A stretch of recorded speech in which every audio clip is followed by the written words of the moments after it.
kita belajar daring, kita harus tetap semangat untuk belajar. Nah, tentunya lewat daring ini kita akan lebih leluasa mendapatkan informasi terkait dengan pembelajaran. Di YouTube itu banyak pembelajaran terkait dengan materi yang akan kalian pelajari. Kalian bisa mempelajari tersebut dengan daring. Kemudian apabila kalian melihat pembelajaran itu lewat YouTube maupun internet ada yang belum dipahami, kalian bisa menanyakan guru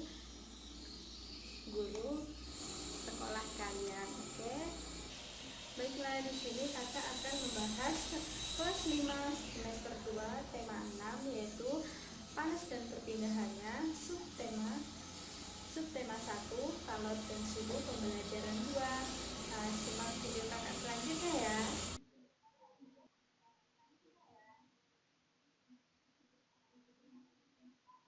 Ada yang tahu sumber energi panas itu apa?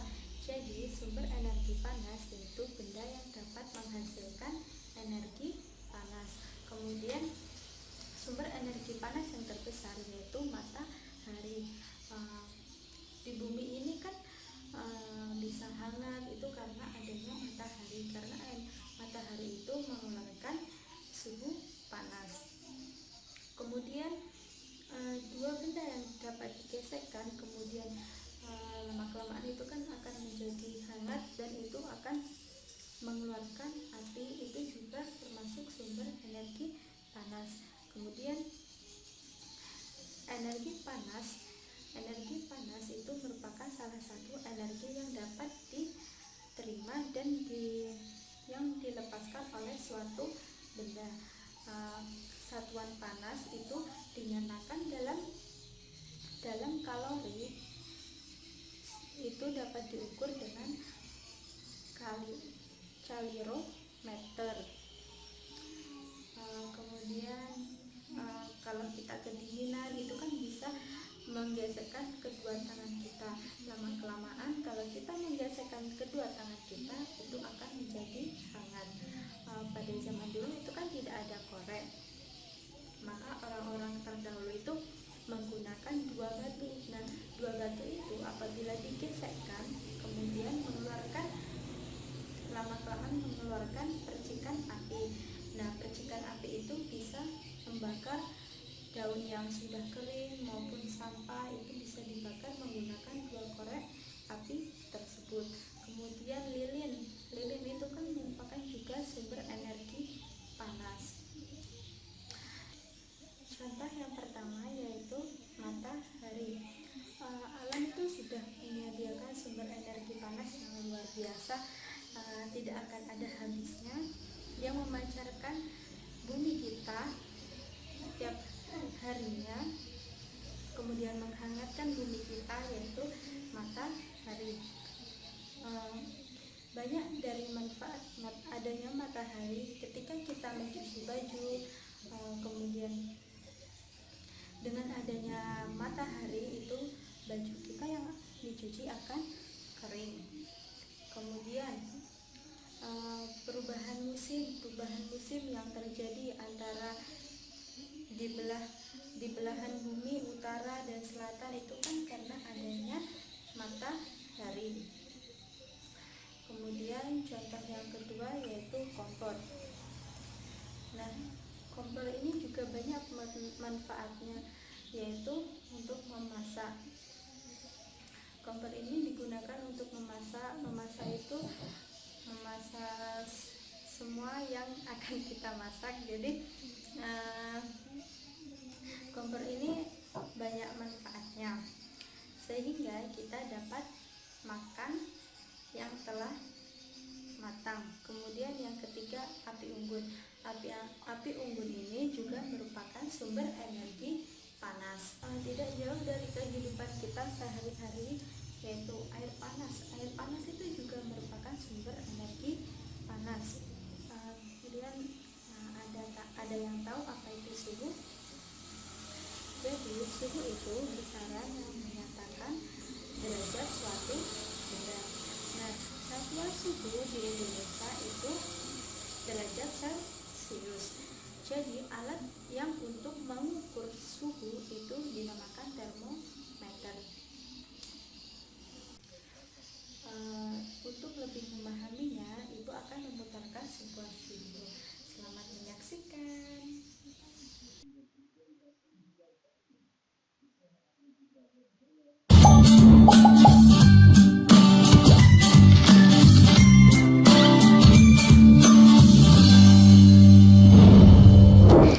Assalamualaikum, halo sahabat rumah belajar. Apa kabar kalian? Semoga sehat dan tetap semangat belajar ya. Sahabat rumah belajar, kali ini kita akan membahas materi kelas 5 tema 6 tentang panas dan perpindahannya. Perhatikan gambar berikut ya.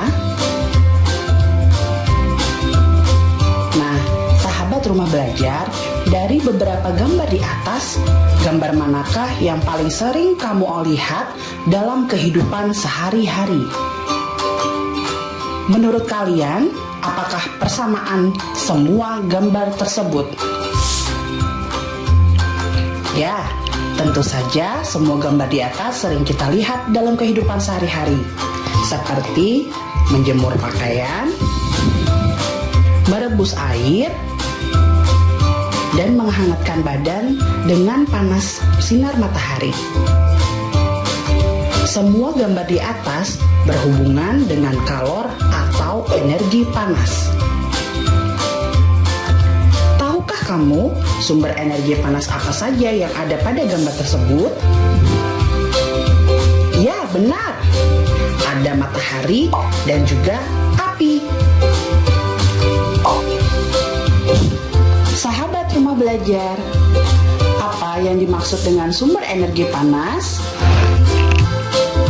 Sumber energi panas adalah suatu benda yang dapat menghasilkan energi panas dan yang dapat kita jumpai di alam. Salah satunya adalah matahari.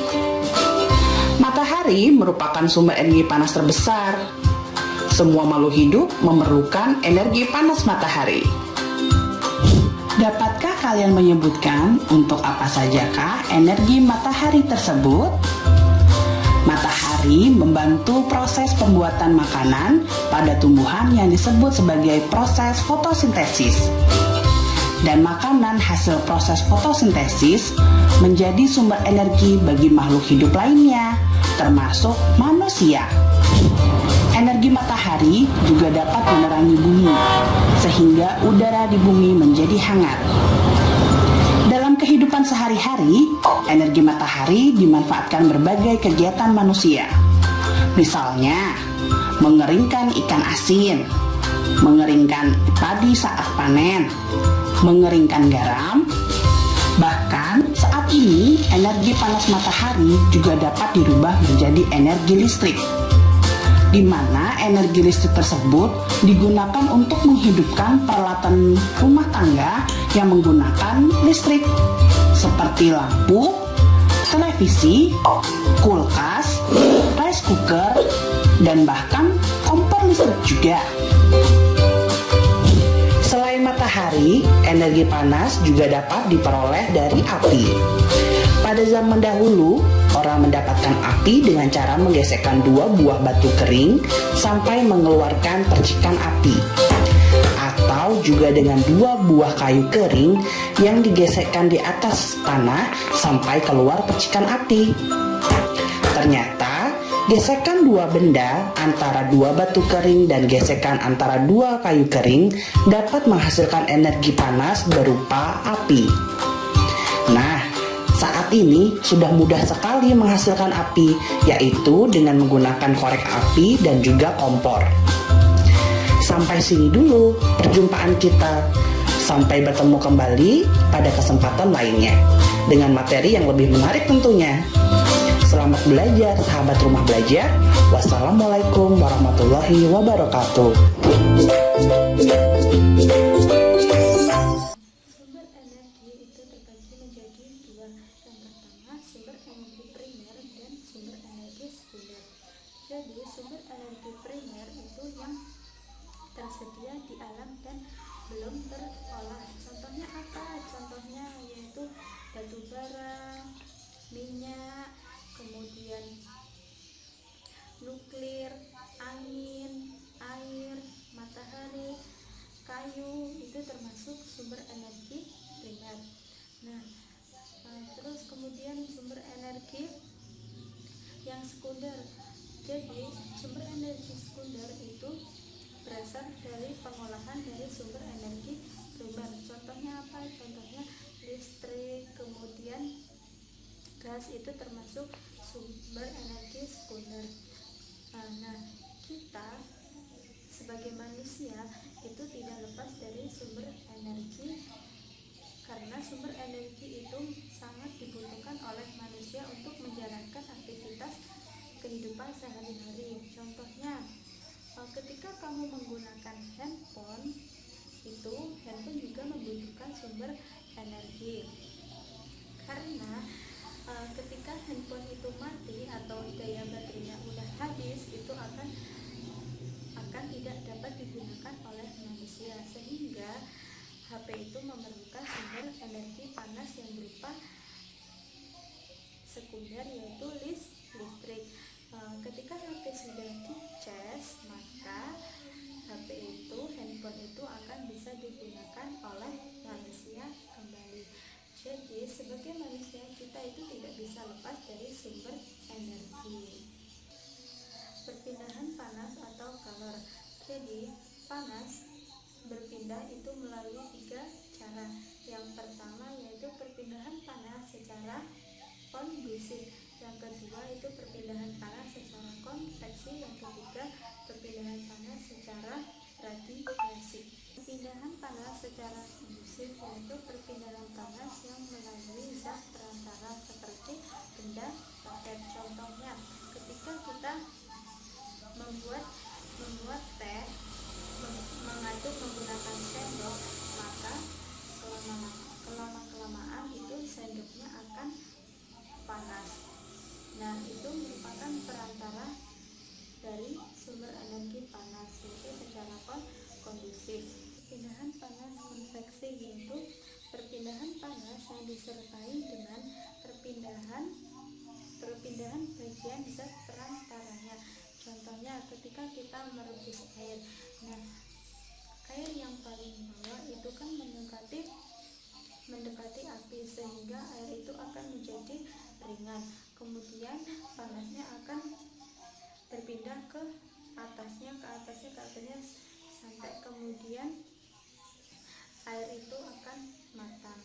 Ketiga yaitu perpindahan panas radiasi. Jadi perpindahan panas secara radiasi itu perpindahan panas yang pancarannya itu tidak memerlukan dari zat perantara. Contohnya aja panas matahari. Jadi panas matahari itu tidak memerlukan perantara zat agar sampai ke bumi. Baiklah, cukup sekian dari kakak. Semoga video ini dapat bermanfaat buat adik-adik semua. Tetap semangat belajar. Jangan lupa untuk selalu jaga kesehatan, makanan bergizi